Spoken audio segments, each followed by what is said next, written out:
So the sense that we all have, I think, this weekend is that things are so bad right now with our Congress that we're open to considering just about anything, because a convention, calling for a convention, is in a way a kind of revolution. It's institutionalized into kind of our constitution. It's procedural revolution, and so to get to the point where you have a lot of people saying that's the only thing we can do, things are pretty bad, right?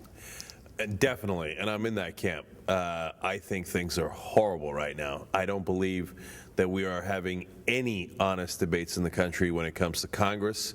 I don't think a senator or a congressman has changed their mind on policy in a long, long time, because they don't decide things based on policy. They decide them based on what they get paid to decide. So the special interests, the lobbyists, the corporate interests have totally and utterly bought our Congress. It's functionally not a democracy anymore. We have taxation without representation. And it's perfect that we did the conference here, because across the street, George Washington took command of the Continental Army in 1775. And like you said, maybe it's time for a procedural revolution at least, so we can regain our democracy. Mm-hmm. So what did you gain from this weekend? Did you feel like these are people that you could work with to start this revolution here? Well, yes, I gained a lot from this weekend. So first of all, coming in, I had a lot of questions about the convention as to how doable it was, what did people think, and mainly what is the alternative, right? Because constitutional convention is a very difficult thing to put together, small odds, and a lot of people are concerned about what are the possible proposals that can come out of it. But after having gone through this weekend, I come away with the sense that there is no other choice. I mean, no matter what you propose legally, you will run into the brick wall of Congress, which is totally and utterly bought. If you get past them, then you run into the Supreme Court with 5 conservative Supreme Court justices who basically work for multinational corporations. So it's brick wall after brick wall. The only way to break through is an amendment. But if you want to do an amendment, you either have to go back to the brick wall of Congress, or you got to take it to the states and do a convention. So I think that's the first conclusion I come away with. Secondly, we had conservatives here and Tea Party people here. And I was actually totally encouraged that they were much more open-minded and much more like-minded with us on this issue than one would imagine. And I had many conversations with many conservatives, and they don't like big power, which is great, right? So they don't like big government, which I actually find a lot of logic in, depends on what you mean by big government. And a lot of times they don't like big business, because they get that, hey, if somebody's buying your politician, who is it? It's usually big business. So it doesn't mean it's a kumbaya moment, it's over, they're on our side, or we're on their side. No, but you know what? I'm really glad that we started the conversation, because you can't get any kind of structural change done without both sides agreeing that we need to do it. Mm-hmm. Now, it could be that the people who came, that we're a minority in the sense that we believe things are bad, right? Even though our analysis might be different, and the solutions are different. But how widespread do you think this feeling is, that things are so bad that we have very few options? Like, how widespread do you think that feeling is across the country among people? Well, among my audience and the people that I talk to, there is enormous frustration, because you see that we lose on every single issue. And when I say we, I don't even mean progressives necessarily. I mean the people. I mean, when you look at the polls say protect Social Security, 84%. Politicians right now are talking about a grand bargain where they cut Social Security. Same with Medicare. Same with raising taxes on millionaires. We lose on every single issue, defense, etc. The list goes on and on. No matter what the polling says, no matter how strong it is in the country, we never get our way. And people have gotten to the point where there's this deep frustration, like this politics is useless.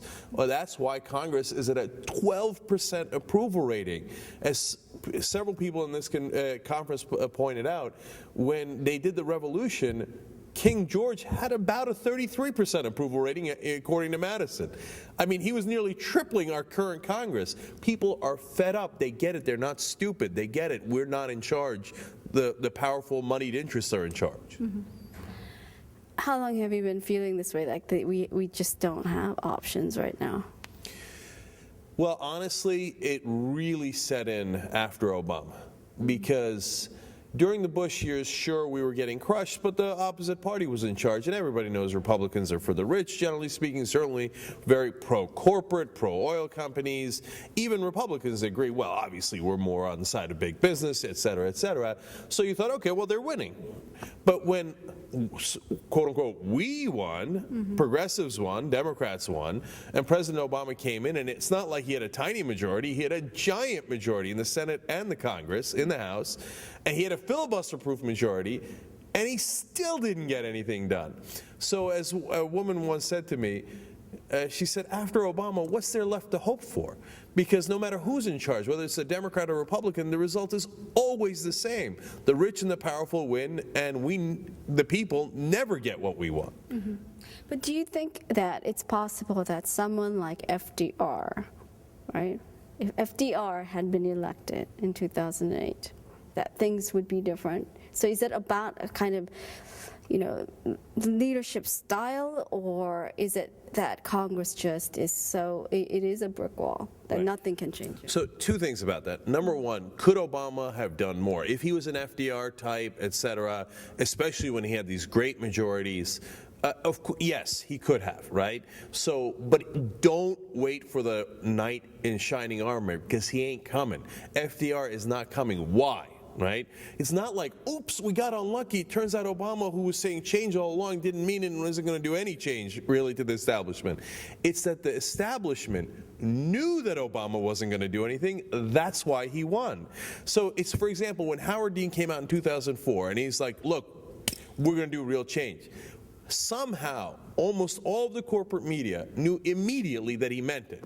And they were, every story is, Howard Dean's unstable, he's a little crazy, whoa, he's going to overturn the apple cart, watch out for Howard Dean. They even did that to some extent to General Wesley Clark, okay? And you saw the articles shifting when they got a sense that this guy actually wants to challenge the establishment. Somehow, all those guys in the mainstream media, they knew Obama was joking when he said change. They knew he didn't mean it. They loved him. They're like, this guy's going to protect the establishment in the best possible way. And it turns out they were 100% right. If you actually go to overturn their apple cart, watch the media go nuts on you. And think about why, okay? Now, all the media that's in Washington and New York, they're all enormously rich. And it's not just that they're rich, it's that everyone they know is rich. So within their context, they're like, I don't know what people are complaining about.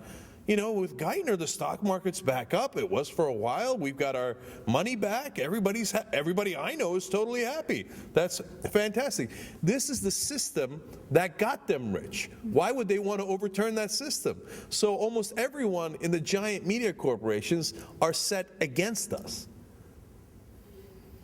Yeah. Okay, so about the Constitutional Convention option, right? So I know you came in just feeling like, oh, I don't know, you had reservations, right? So right now, you think that if the convention were held tomorrow, do you think you would like the results, or do you feel like we need to somehow prepare for this thing? Well, first of all, we definitely have to prepare for it. You can't go in there willy-nilly like, oh, okay, let's have a convention. I bet it turns out great. No, you have to have tremendous preparation going in, know exactly what your battle plan is, know how you're going to execute that plan, and be very, very focused. I would hope that the progressive side put aside any other issue and focus only on money and politics, okay? Because that's the only thing that matters. You never win on any of the other issues unless you clean up that issue. And if you diffuse your energy, you're going to make a terrible mistake, and you're going to miss a golden opportunity. So if the conservatives want to propose balanced budget amendments, term limits, whatever they want to do, fantastic. Let them propose 12 of them. We should only propose one thing and fight all united, all together for that one thing, which is to clean up money in politics. Okay, I mean, I'm just feeling like, that there's a sense that we agree on things with the Tea Party and conservatives. Like, there's a feeling like, oh, okay, there's a lot of room for agreement. But yeah, there are differences. I mean, I'm just trying to understand, like, what you think actually are differences and what you think are places where there is real, genuine agreement. Can you try to spell that out? Sure. So one of the things that we're both concerned about is an accumulation of power, right? So whether that's in the government or whether it's in the business interests that buy the government, right? Now, we're more concerned about the business interests that buy the government. They're a little bit more concerned about the size of government. So that makes sense. There are two different but similar views. If you go talk to them about defense spending, you'll be shocked at how much they agree with us. They think there's tremendous waste in defense spending, and they think it's time to bring that money home. Okay, we totally agree on that. So there are many good agreements. The Federal Reserve, they are very skeptical about it. We're very skeptical about it for good purposes, because they have tremendous waste and they give it to the bankers, et cetera. We all agree on that stuff. So there's a great common area to work from. Now, the things that we disagree on are plentiful, of course. Immigration, these guys are more fiscal conservative, so they don't care as much about social issues like gay rights, but obviously other conservatives care about that and are not on our side. But, oftentimes what it wound up being is a slight difference in perspective. Well, I mean, the difference that troubles me, and it came up today with Mark Meckler's speech, and Eric kind of tried to respond to it, is the idea that that the government is inherently somehow evil. Mm-hmm. They're basically anti-government. Right. So and we don't feel that way. We feel like it's corrupt right now, but we want to fix it. But it's not that we want to just eliminate government because we think it's intrinsically evil. Yeah, I think that's a lot more shades of gray than is normally presented, because Mark didn't say that the government is evil. He said it's too big, right? Mm-hmm. And I had long conversations with Mark Meckler, the head of the co-founder of the Tea Party Patriots, over the weekend in several different instances. And he never said to me that he thinks it's evil, right? But he is deeply concerned that it is too large. Now, when you get into the details, again, on some of the details we agree. Is the Pentagon too large? Yes. Do we spend too much on defense? Is there too much waste? Yes, right? So now I tried to explain to him that from my perspective, it isn't a matter of whether government is too large or too small. That actually doesn't make any sense. The question is, what should the government do and what should it not do, right? So once you get into something that the government should do, for example, cops, right? Then, you're arguing against shades of gray. Should we have 12 cops on the street? Should we have 10 cops? And that's just a simple disagreement. It's not that big a deal, right? And so he would agree, I think, that okay, maybe he argues for 8, maybe he argues for 14, and I argue for 12. I mean, but my worry is that he would eventually argue for privatizing. Yes.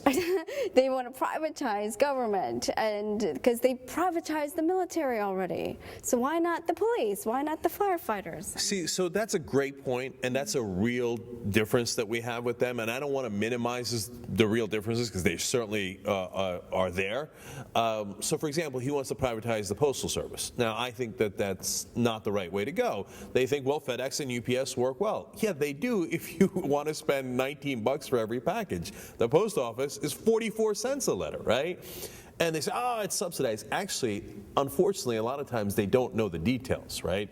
Actually, the post office is not supposed to be subsidized. And in fact, the post office gave tremendous overpayments to the pension system of all federal workers when they shouldn't have. If they get that money back, they're perfectly solvent.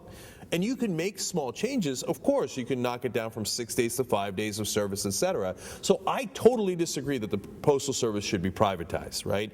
But what I'm more worried about is if they're corporate robots, then, and some of the people here work. I mean, let's keep it real, okay? Some of the front groups in think tanks in Washington that are conservative or libertarian are no such thing. They're totally funded by corporations, and their whole job is to make sure that everything gets privatized, for example, and deregulated and less taxes, so that all those corporations get more and more breaks. So if they thought, hey, I want to secretly privatize the post office so FedEx and UPS can make more money, then I'd be dead set against it. But I think I got the sense from these guys, at least in this room, that they had an earnest opinion that I thought maybe I could talk them out of if we had an honest conversation, if we got into the nitty-gritty of how does the post office actually work, how much does it actually charge, et cetera. I mean, when you talk about defense, that's an even more important issue. And if I got the sense from them, hey, we're doing this so Halliburton and Raytheon could make more money, then I say that's a dishonest conversation and I have no interest in it. But I didn't get that sense. Okay. Well, I mean, okay, let's talk a little bit about the fact that there's so much anger directed at the government and the kind of recognition of the just total dysfunction right now. So this is where we've been accused of sounding like the Tea Party because we're pretty angry at the government. Mm-hmm. So that's when like, well, you sound like the Tea Party. Mm-hmm. What's the difference? You sound like you would like to see it completely collapse, right? So I want to just in terms of just how we talk about this and how we diagnose the problem and what to do about it. How do you deal with the fact that the distrust of government itself helps actually, the right wing and corporate power? Our reluctance to trust the government, the logical extension is say, well, yeah, let's get rid of it. Let's drown it in the bathwater. Right. Mm-hmm. I understand what you're saying. That's a very significant short-term and mid-term problem we have. But in the long term, if we don't fight to overthrow the current incentive system that government has, which is that the only way they get reelected is by raising a heap of money, and the only people that have unlimited money is corporations, right?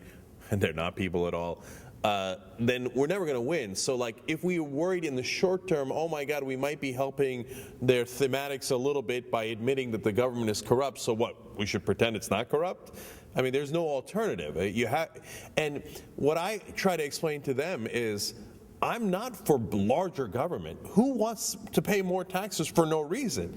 I'm for a sensible government, just the right amount of government, right? And they acknowledge that, of course, there are some things the government should do, like cops and firemen, et cetera, right? So I think it's perfectly okay to engage them and to say we're just as angry at government as you guys are. And I think it's totally okay to tell the American people that, and that we should all unite to make sure that we can fix our government so we don't have to continue to be angry at it. I mean, think about it. We're supposed to be in a democracy. So why are both the right wing, the left wing, and the entire country so mad at their government when it's supposed to be their government? It's because it's not their government. I would like the government a lot more if it was actually my government, right, and our government. But it isn't. It's the government of Raytheon and ExxonMobil. And that government I've got no interest in, and I'd like to tell the whole country how we can rip it down.